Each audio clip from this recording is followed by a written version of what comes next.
তমলুকের অলিতে গলিতে স্বাধীনতা সংগ্রামীরা রয়েছে। ধর্ম বর্ণ নির্বিশেষে অখণ্ড ভারতের স্বপ্ন দেখেছিলেন।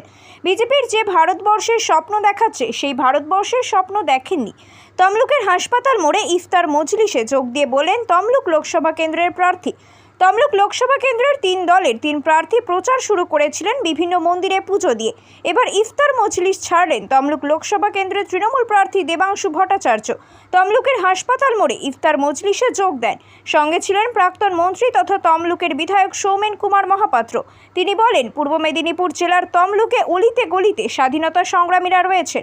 তারা ধর্ম নির্বিশেষে অখণ্ড ভারতের স্বপ্ন দেখেছিলেন। বিজেপি আজ যে ভারতের স্বপ্ন দেখাচ্ছে সেই স্বপ্ন তারা দেখেননি। আমরা সব জায়গাতেই যাই, আমরা তো সব জায়গাতে আছি। অখণ্ড ভারতবর্ষ, সেই ভারতবর্ষের সমস্ত জাতি ধর্মের মানুষ সবার প্রোগ্রামে নিজেকে অংশগ্রহণ করতে হবে, তবেই তো এই ভারতবর্ষের মজা। এবং স্বাভাবিকভাবে আমাদের যারা দেশ স্বাধীন করার লড়াইতে লড়েছিলেন, বিশেষ করে এই পূর্ব মেদিনীপুরের মাটি থেকেও যারা প্রাণ দিয়েছিলেন, মাতঙ্গিনী হাজরা থেকে শুরু করে একের পর এক মানুষ গলিতে গলিতে এখানে স্বাধীনতা সংগ্রামী আছেন, এরা প্রত্যেকে এই ভারতবর্ষেরই স্বপ্ন দেখেছিলেন।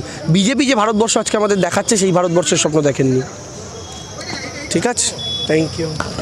যারা রোজা রাখছেন তাদের রোজা কবুল হোক এই প্রার্থনা করি এবং আসন্ন ঈদের শুভেচ্ছা আপনাদের প্রত্যেককে, এবং প্রত্যেকে ভালো থাকুন, সুস্থ থাকুন এই কামনা করি। এবং আজকের এই অনুষ্ঠান সফল হোক, আজকের এই অনুষ্ঠান ভালোভাবে অতিবাহিত হোক এই প্রার্থনা করি। এবং আপনাদের এই যে অনুষ্ঠান, যেটা এটা কদিন ধরে চলছে, শুরু থেকে চলছে, শেষ পর্যন্ত চলবে, শুভেচ্ছা রইল আগামী দিনের অনুষ্ঠানের জন্য।